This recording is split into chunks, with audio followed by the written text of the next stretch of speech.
Hello everyone and welcome back to the channel and a brand new series here on Coast to Coasters.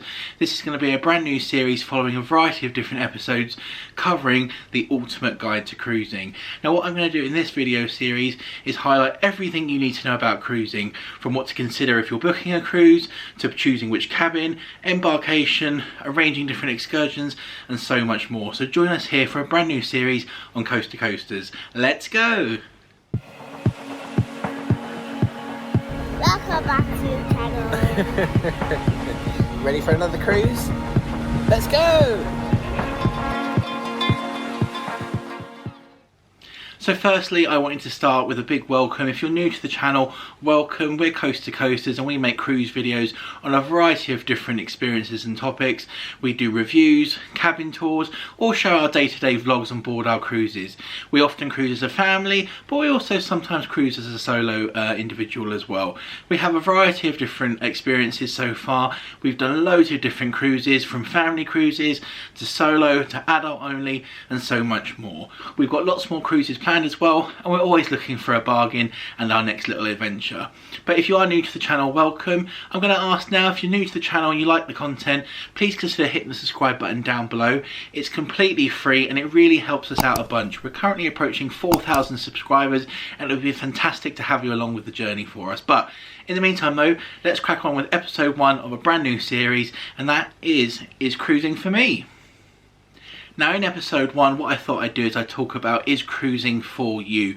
And more specifically, what does cruising involve and what's included in your cruise fare? You may be considering your first ever cruise as a solo or as a family and you're not sure what's included, what kind of food options do you have, is there entertainment, drinks, you know, what do you get out of a cruise experience? And what I'm going to do in this video is start by breaking that down for you and giving you a generic idea as to what's actually included in your cruise fare. Now, I have to throw in a little disclaimer and say that obviously this is going to be quite a generic guide for the majority of cruise lines, I'd say. For those of you that are maybe considering slightly a more luxury line, such as Silversea or Viking, there may be slight exceptions to this, but this gives you a kind of generic idea for the big cruise lines you like. For example, Norwegian, Royal Caribbean, Carnival, MSC Cruises, Cunard, P&O, these kind of cruise lines. So if you're considering some other kind of lines, there may be some slight variations in here, but for the most part, they do kind of follow suit with this. Now when you're looking at booking a cruise, obviously you want to know what is included in that price that you're getting on the screen. Now whereas in a usual holiday you'd obviously have a hotel accommodation kind of cost and then your food, drink, all that kind of stuff thrown in on top, with a cruise, quite often at the time that is included. Now for the majority of cruise lines, your cruise fare will include the kind of basic kind of set of your accommodation in the form of your cabin, your food, and that's breakfast, lunch and dinner, and often snacks, and at a minimum generally some kind of entertainment in the form of onboard shows, different activities, etc, etc. Things like drinks are often extra, but they can be included as well, and on some cruise lines, for example MSC Cruises, you can often choose a fare for a little bit more, and that allows you to create what they call a drinks package, and that gives you the option then of having limited drinks throughout your voyage. Sometimes you can pre-book this drinks package alongside your cruise fare, other times you can do it after booking or even on board. You also have the option of paying as you go, so there's lots of different variety and lots of different ways that you can choose to make the cruise how you wish and how you want it. Now, as a bare minimum, you usually do get your cruise cabin, obviously, and this can vary between cabins depending on what kind of category you go for, and I'm going to cover which cabin to choose in episode 3, so if you want to check that out, be sure to hit the subscribe button down below, as we'll be coming to that in a future episode. But your cruise cabin will be included in your fare, and that is obviously your accommodation space for you and your guests. You'll usually have your own private bathroom, you can have an interior room, or sometimes you can even upgrade to things like a balcony or a suite, which has different amenities, and again it depends on the particular cruise fare and the cruise line you're going with. But again, we'll touch on that in episode 3. Now moving on to dining, again as I've already mentioned, quite often all the time your breakfast, lunch and dinner will be included at a base level, whether this is in the form of a main dining room experience or as a buffet. For example, most cruise lines, for example Royal Caribbean, MSC or Carnival, they have what they call a buffet area on board the ship where you can go for each kind of meal time and have unlimited dining and limited food. You can also go often throughout the day for snacks as well, and most cruise ships have places like a burger bar, a pizza place and stuff like that where you can enjoy food at any time of day, which is a really, really nice perk, particularly if you have little ones. You also often have a main dining room experience, and again, this is usually open for breakfast and lunch, but it's always usually open for dinner as well, where you can go along and have a nice sit-down meal and a more intimate experience. There are other options available for dining, such as room service and speciality, but again, they'll come in future episodes. But to keep it simple, you always get kind of a basic level of dining included, and this will include things like gluten-free and any kind of allergens and stuff that you may be worried about. They're very good at catering for you on board in these different dining venues. So again, food at a base level is included. Now, in terms of drinks, I've already started to touch on the likes of obviously getting a drinks package, but you will get as well though in your cruise fare at a basic level some variety of kind of basic drinks. Now these will usually include the likes of water from a machine, juices and teas and coffees. Now again, usually these can be found in the likes of the main dining room or in the buffet area. You'll often see these kind of handy dandy drinks machines, and they'll have apple juice and orange juice and that kind of stuff. A lot of cruise ships have water fountains dotted around them as well, so again you have easy access to the likes of water and juice. But if you want something a bit more premium, such as soda or an alcoholic beverage, then you will have to either look at purchasing this separately or getting one of the drinks packages that again we'll discuss in a future episode. But you won't go thirsty or you won't go hungry on board your cruise, because that is included at a base level. Now moving on to the next thing, and that is entertainment. Obviously you want to be entertained on your holiday as well, and if you've got little ones, that is really, really important. Now again, most cruise lines have a variety of different entertainment and activities and venues on board. Most cruise ships, such as Icon of the Seas next to me here, have things like theatres where again you can enjoy a variety of different shows, and these will be included in your cruise fare. We just got off Icon of the Seas where they had the Wizard of Oz performing, which was a fantastic production, a full-blown theatre production at sea, and we really enjoyed it. You'll also find things like live music, bands playing, and lots of lovely entertainment throughout the day and in the evening. You'll often find activities like trivia on board, different sports activities such as archery, football, basketball, music quizzes, and even karaoke as well, and a lot of these are included. If there are an additional charge associated with these, it will be in the cruise planner, or the cruise will notify you of this, but the majority of the time, at a very base level, you do get lots of lovely entertainment included for you. Now for the little ones, you want to make sure they're entertained, and you do usually get a kids club as well. And we've done a few different videos about kids clubs on board some of the cruises we've done, so if you want to start to get an idea as to what they're about, then check out any of the links down in the description below, and they'll guide you to kind of a guide on some of the kids clubs that we've seen at sea. Now a kids club is an area where you can usually go at some point throughout the day to drop your little one off, and they're really well looked after by a staff member. It's a little bit like a nursery at sea. The kids will have different activities, games, loads of fun different things to do throughout your day, and it's usually a set period. So for example, on Royal Caribbean, the ship we've just done, you had 9 till 12, 2 till 5, and then 7 till 10.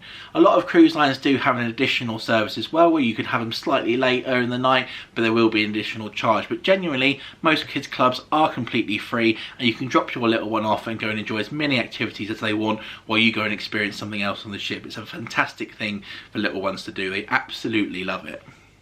Now a lot of the time you'll be cruising in lovely hot destinations, so you're going to want to enjoy some time by a pool, perhaps a splash area, something like that, and of course that means venturing out to one of the many lovely pools on board these ships. Quite often, a lot of the time, you will have maybe an adults only area or a paid area, which is a little bit more intimate, but this will be fully disclosed to you, and the cruise line will make you aware of any of these areas on board. But genuinely, you usually have a nice large pool area somewhere, and these big modern cruise ships nowadays often have multiple pools that are completely free of charge to use. You have sun lounger access and free towels as well, and you also have lovely splash areas on board. There's so much to do on these mega ships, so if you're worried about kind of keeping busy in the sunshine, or if you have little ones that want to enjoy a splash and a dip in the pool, these ships do a really fabulous job for you. Again, any of the additional charge stuff, such as the adults only areas or the suites if they have them, they will be kind of disclosed and what have you, but genuinely you always have a free area where you can enjoy a little dip by the pool. Now the other thing I wanted to then briefly touch on for you in this video is what's often not included in your cruise fare. Now we've already touched on the drinks package side of things, which again we will discuss in a completely separate video, so be sure to subscribe for that. And then sometimes there are additional charge items as well. We did a cruise last year on the Carnival Celebration, which actually had a roller coaster on board, if you can believe it. It was absolutely amazing. Now this was an additional charge of $15 per person, and it's a fantastic experience, but again, you don't have to do that, but if you'd like to experience something like that, you can. We've also done a cruise ship before with things like arcades, bowling alleys, kind of different experiences like that, a VR kind of gaming experience. And again, these were additional charges at a very reasonable cost, but they are an additional upmarket charge for you. Again, it's fully disclosed, you don't have to do it, but you can often get different kind of deals and perks if you buy either before boarding or on board during a special kind of shopping event. And again, all this information is brought to you during your cruise planning and throughout your voyage, so you can kind of get the best deal and the most out of your experience. There are lots of fantastic amenities on board that are included, and a lot of cruise ships now are starting to bring in these slightly additional charges just to make your experience even better if you wish. But even if you choose not to do any of them, you will still have an absolutely fantastic time on board. Another thing I wanted to mention as well is how often these cruise lines do tailor a lot of things to a particular voyage. So if, for example, you're cruising out in the Caribbean and you're on an itinerary that often visits more Mexican, or if they're anticipating more kind of guests of one particular ethnicity or anything like that on board, they're very good at tailoring menus and stuff to meet the demands of their passengers. The cruise lines are very, very good now at making sure that each voyage is specific to the passengers it has on the sailing, and they do a fantastic job as well to cope with any kind of additional demands or information that you may need and stuff. They really, really are very good. All you need to do is talk to someone at guest services or maybe your cabin attendant, and they'll direct you to the right kind of form where you can kind of get the help you need and stuff. They really are fantastic. You don't have to worry if you require further assistance with things like medical issues or, you know, disabilities or anything like that. They really do try and encompass everyone. So I definitely recommend reaching out to your cruise line, maybe leaving a comment down below if you've got a specific question, or, you know, talking to a cruise line representative, and they will do a fantastic job at making sure they can tailor the voyage for you and your family.